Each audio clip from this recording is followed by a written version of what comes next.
हर परिवार के अपने कुछ रहस्य होते हैं और उन रहस्य के पीछे कभी कभी बेहद ही भयानक और खौफनाक यादें छिपी होती है। ऐसी यादें या ऐसे किस्से जो हमारे घर वाले हमें कभी सुनाना नहीं चाहेंगे। ये ऐसी कहानियां होती है जो कि रात के अंधेरों में दबी आवाज में सुनाई जाती है। मैंने जो कहानी सुनी थी वो मेरी दादी ने मुझे सुनाई थी। ये कहानी मेरे दादाजी और एक चुड़ैल के बारे में है। उस दिन ये हुआ था कि पिताजी और मेरे दोनों चाचा अपने कुछ दोस्तों के साथ खेतों में पार्टी करने जाना चाहते थे और मेरी माँ उन्हें जाने से मना कर रही थी। असल में माँ को जितना भगवान में विश्वास था उससे कई ज़्यादा वो भूत प्रेतों से डरती थी, बल्कि उनके नाम से भी वो सहम जाती थी।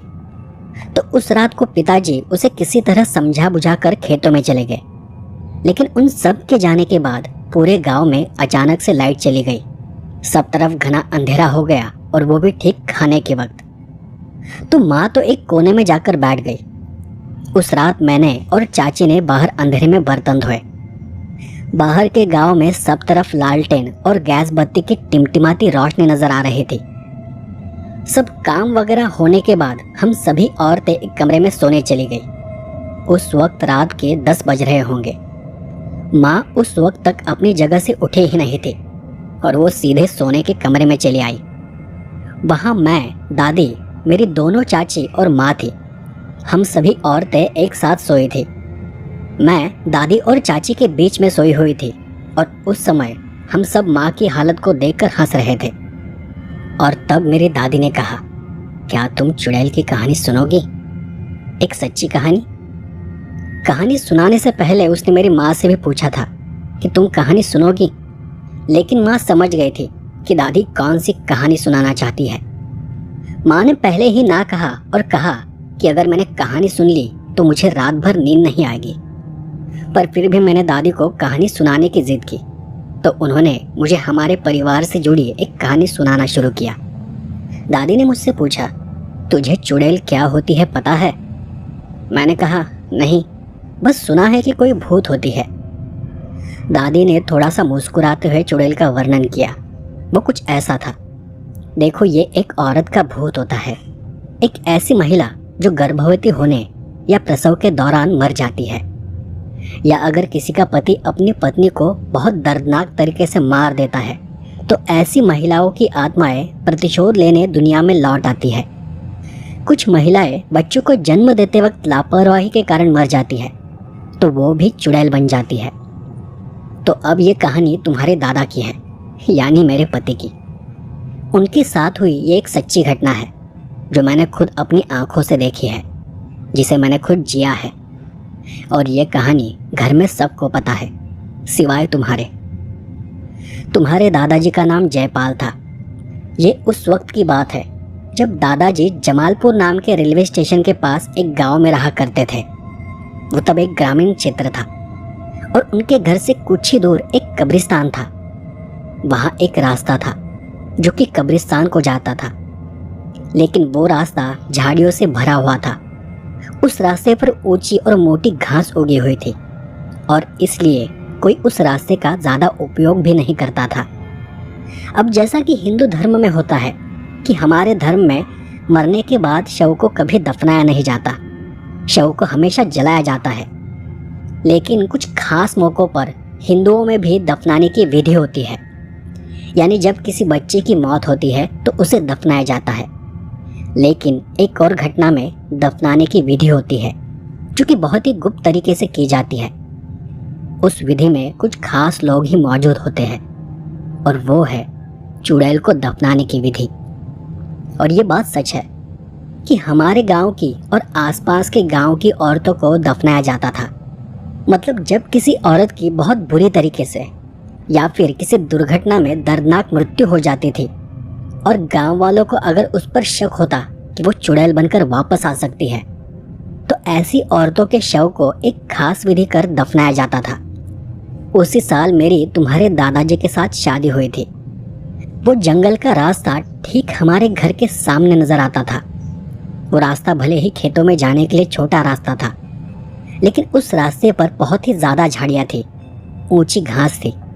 ऊपर से उस रास्ते में कब्रिस्तान था, इसलिए गांव के लोगों ने धीरे धीरे उस जंगल के रास्ते का उपयोग करना पूरी तरह से बंद कर दिया था। बस तुम्हारे दादाजी और मैं, हम कभी कभी उस रास्ते का उपयोग करते थे। उसी रास्ते से अपने खेतों में जाया करते थे। उससे हमारा काफी समय भी बच जाता था। शादी के कुछ ही महीनों में मैं गर्भवती हो गई। हम दोनों को भी इस बात का आनंद था। लेकिन एक रोज तुम्हारे दादाजी ने मुझे खेतों में जाने से मना कर दिया। सिर्फ खेतों में ही नहीं, बल्कि बाहर कहीं भी जाने से मना कर दिया, ताकि वो मेरा और हमारे बच्चे का ख्याल रख सके। वैसे मैं भी गांव में पली बढ़ी थी, तो उनके जितने ही ढेर थी, लेकिन इसके पीछे एक और बात थी। मतलब उस वक्त सब ऐसा ही करते थे, क्योंकि तब गांव में लोगों को इस बात का डर रहता था कि कहीं किसी महिला की गर्भावस्था में मौत हो गई तो वो चुड़ैल बन जाएगी, और इससे सिर्फ उस परिवार पर ही नहीं, पर पूरे गांव पर आफत आ जाएगी। तो अब मैं प्रेग्नेंट थी, तो दादाजी ने अपनी माँ को मेरा ख्याल रखने के लिए वहाँ बुला लिया। और उस दौरान दादाजी कभी कभी खेतों में ही रह जाते थे, कभी आते भी तो बाहर के कमरे में ही सो जाते थे। हमारा वो दूसरा कमरा था। वो कमरा घर से बस 8 से 10 कदम दूर था, जहाँ पहले वो गाय और भैंसों को बांधा करते थे। लेकिन उन्हें बेचने के बाद उस कमरे का भी हमने उपयोग करना शुरू कर दिया था। दादाजी मेरा और हमारे बच्चे का पूरा ख्याल रखते थे। वो एक अच्छे इंसान थे, लेकिन जल्द ही वो एक भयानक स्थिति में फंसने वाले थे, जिसका उन्हें जरा भी अंदाजा नहीं था।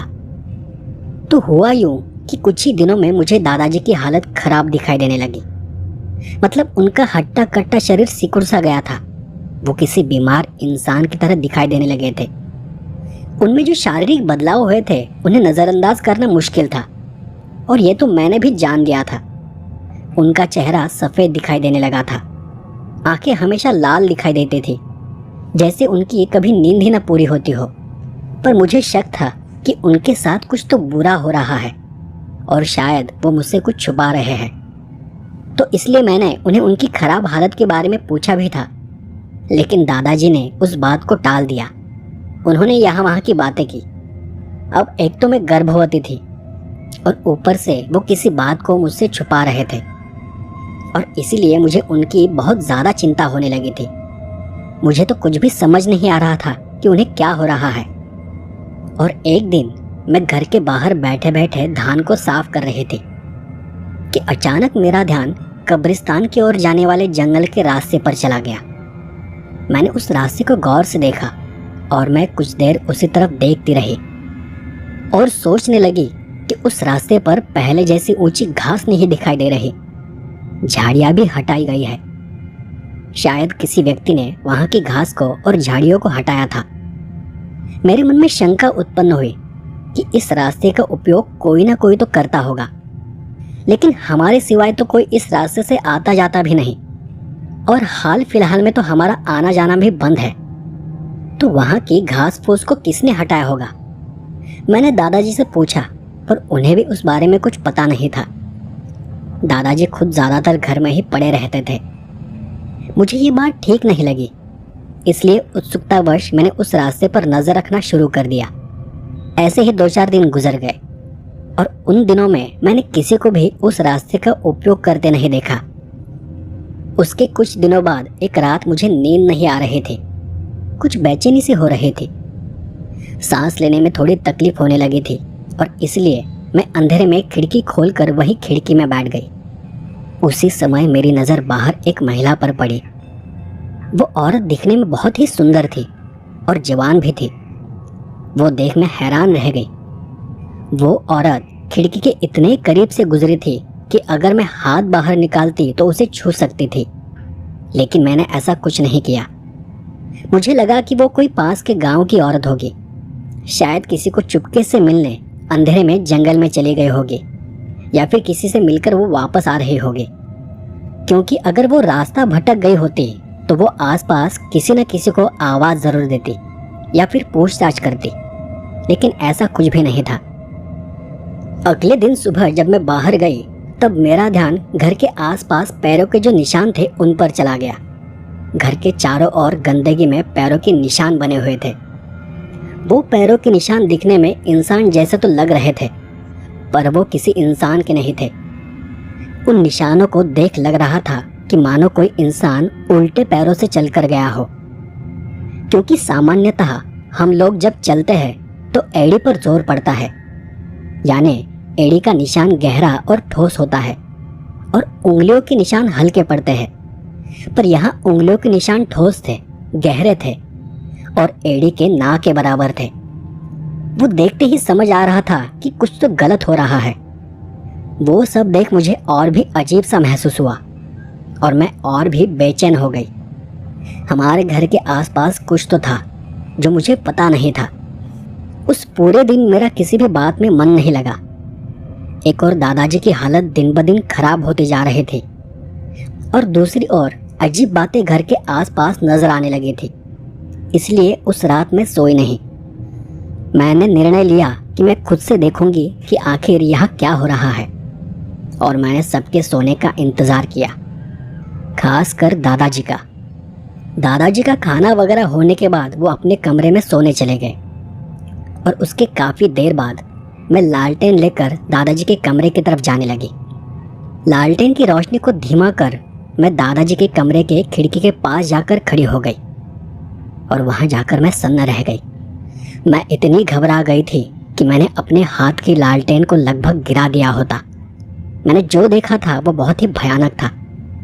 तुम्हारे दादाजी किसी मुर्दे की तरह पीठ के बल लेटे हुए थे और मैंने कल रात जिस स्त्री को देखा था वो नग्न अवस्था में उनके ऊपर बैठी थी। उसकी पीठ मेरी तरफ थी और पैर पीछे थे। मैं उसके पैर देख पा रही थी कि वो पैर उल्टे थे। वो एक चुड़ैल थी। वो सब देखकर मैं वहीं पर शांत खड़ी रही। मेरा शरीर थर-थर कांप रहा था, पर मैं चुपचाप वापस अपने कमरे में चली गई। मैं इतना तो समझ चुकी थी कि मेरे पति यानी तुम्हारे दादाजी एक चुड़ैल के वश में है और वो चुड़ैल ही उनकी जीवन शक्ति को चूस रही है। मैं इस बात को अच्छे से जानती थी कि वो कोई अतृप्त चुड़ैल है।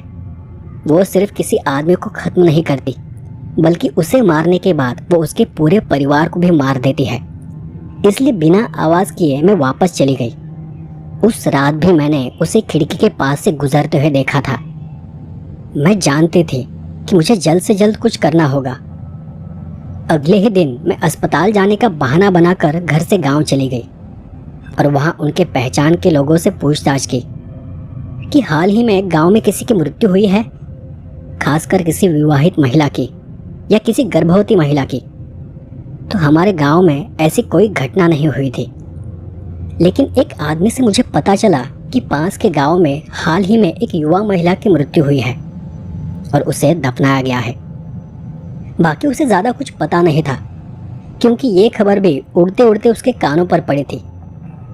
हमारे गांव के आसपास एक ही तो कब्रिस्तान था जहां उसे दफनाया जा सकता था, जो कि जंगल में था और उसका रास्ता हमारे घर से करीब था। आगे की पूछताछ के लिए मैं पड़ोस के गांव चली गई। पहले तो वहां के लोग मुझे कुछ बताने को तैयार ही नहीं थे, क्योंकि उस वक्त कुछ लोग ऐसे भी थे जो शवों को निकालकर काला जादू किया करते थे। लेकिन जब मैंने उन लोगों को बताया कि मेरे पति पर एक चुड़ैल का साया है और उस कारण उनकी, मेरी और हमारे होने वाले बच्चे की जान को खतरा है, तब एक आदमी ने मुझे बताया कि उनके गांव में हाल ही में बच्चे को जन्म देते समय एक महिला की मृत्यु हुई है। उस औरत को रीति के अनुसार यानी नीचे मुंह करके उल्टा दफनाया तो गया है, लेकिन उस पर भूत भगाने का कोई संस्कार, कोई विधि नहीं किया गया और न ही उसके कब्र पर कोई पारंपरिक सुरक्षा रखी गई है। वो सुनकर मैं समझ गई कि वहाँ क्या हुआ होगा। वो सब सुनकर मैं वापस आ गई। मुझे जल्दी से कुछ करना था। मैंने ज़रूरी सामान इकट्ठा किया, जैसे कि कई बड़ी कीले, सरसों के बीज और गुड़हल के पौधे लिए। मैंने गांव के लोगों की मदद लेना ठीक नहीं समझा, क्योंकि उन दिनों ऐसे मामलों में लोग मदद करने को तैयार नहीं होते थे। सभी लोग डरते थे कि कहीं उन पर चुड़ैल का प्रभाव न आ जाए। इसलिए मैंने अपनी लड़ाई खुद लड़ने का निर्णय लिया। सब ज़रूरी सामान इकट्ठा किया और कब्रिस्तान की ओर चल पड़ी। कुछ भी कर मुझे दादाजी पर चुड़ैल ने जो जादू किया था, उन्हें जो वश में कर रखा था, उसे तोड़ना था। मुझे कब्रिस्तान की ओर जाते जंगल के रास्ते उस चुड़ैल के उल्टे पैरों के निशान साफ साफ दिखाई दे रहे थे, जो कि मुझे बता रहे थे कि वो चुड़ैल यहीं कहीं से उठकर आती है। उन पैरों के निशान अजीब थे, क्योंकि वो ठीक उल्टे पैरों के निशान थे, ठीक वैसे जैसे मैंने अपने घर के आसपास देखे थे। उस चुड़ैल की कब्र को ढूंढना आसान था, क्योंकि वो पैरों के निशान उस कब्र तक जा रहे थे। वहां जाते ही मैंने उस कब्र पर सरसों के बीज छिड़के। कहते हैं कि सरसों की खुशबू से चुड़ैल आगे नहीं बढ़ पाती और वो सरसों के बीजों को गिनना शुरू कर देती है, जो कि वो एक रात में कभी नहीं कर पाती। उसके बाद मैंने कब्र में चारों तरफ मोटी लंबी कीलें ठोक दी और फिर कब्र के ऊपर लाल फूल और गुड़हल के पौधे लगा दिए। ये चुड़ैल को कब्र में ही रखने में मदद करते हैं। वो सब करने के बाद मैं वापस घर आ गई और घर आकर भी दोनों घरों की दहलीज में बड़ी बड़ी कीलें ठोक दी, ताकि अगर वो चुड़ैल किसी तरह वहां तक आ भी जाए तो वो घर के अंदर प्रवेश न कर सके। उसके बाद मैंने जमीन से कई सारे पत्थर लिए और जंगल के रास्ते पर और घर के सामने पत्थरों से एक गोलाकार आकार बनाया, जो कि किसी चक्रव्यूह की तरह होता है, क्योंकि जब कोई चुड़ैल ऐसे आकार को देखती है तो वो उसी आकार में फंस जाती है। उनकी नज़र उसी में अटक जाती है और वो वहाँ से बाहर नहीं निकल पाती। मैंने एक नहीं बल्कि कई सारे मार्ग अपनाए थे। मैं किसी भी तरह उस चुड़ैल को अपने घर से दूर रखना चाहती थी, इस घर तक पहुँचने से उसे रोकना चाहती थी। सबसे आखिर में मुझे दादाजी पर जो जादू था उससे उन्हें छुटकारा दिलाना था। घर को साफ करने की ज़रूरत थी। मैं पूजा पाठ अच्छी तरह से जानती थी, तो मैंने उसी घर में होम हवन किया जहां मैंने चुड़ैल को देखा था और उसमें अपनी कुछ प्यारी वस्तुओं की आहुति दे दी। और उसके बाद मैंने भगवान से प्रार्थना की कि मेरे पति की, मेरी और हमारे बच्चे की रक्षा करे, उन्हें उस जादू से छुटकारा दिलाए, उन्हें फिर से स्वस्थ कर दे। मैंने अपने पास के गंगा जल से और गौमूत्र से उस घर की शुद्धि की। अगले 11 दिनों तक हर रोज हनुमान चालीसा का पाठ किया। दादाजी ने भी इन सब में मेरा साथ दिया और अगले 11 दिन बाद उनकी तबीयत धीरे धीरे ठीक होती चली गई। उनके शरीर में प्राण लौट आए थे। वो अब पूरी तरह से स्वस्थ दिखाई देने लगे थे। उसके कुछ महीनों बाद मुझे पहला बच्चा हुआ, एक स्वस्थ बच्चा। वो थे तुम्हारे बड़े चाचा। दादी की कहानी सुनकर मैं आराम से सो गई थी, ये सोचते हुए कि दादी ने उस चुड़ैल को अपने घर से दूर रखने के लिए कितने उपाय किए थे। उन्हें पता भी नहीं था कि उनमें से कौन सा उपाय उनके काम आने वाला है, लेकिन वो सब कुछ काम कर गया था। उससे उनका काम बन गया था। फिर वो चुड़ैल उन्हें कभी दिखाई नहीं दी। उस रात कहानी सुनकर मैं तो आराम से सो गई थी, लेकिन माँ को रात भर नींद नहीं आई। फिर मैंने वो कहानी अपने बचपन में अपने कई सारे दोस्तों को भी सुनाई थी, लेकिन उसके कुछ महीनों बाद मेरी दादी अचानक एक दिन गुजर गई। जब वो गुजर गई तब मुझे वो कहानी याद आ गई। मैंने एक रोज अपने पिताजी से पूछा था कि क्या दादी की कहानी सच है। उन्होंने गंभीरता से मेरी ओर देखकर पूछा, कौन सी कहानी? वही चुड़ैल वाली। उन्होंने कुछ पल सोचकर कहा, हाँ सच है। और पता है कि उस वक्त के लोग किसी खूबसूरत महिला को देखते थे तो सबसे पहले उसके पैरों की जांच करते थे। इससे उन्हें पता चलता था कि वो औरत सच में कोई औरत है या चुड़ैल है। तो दोस्तों, ये थी नए वर्ष की नई कहानी, नए वर्ष की पहली कहानी।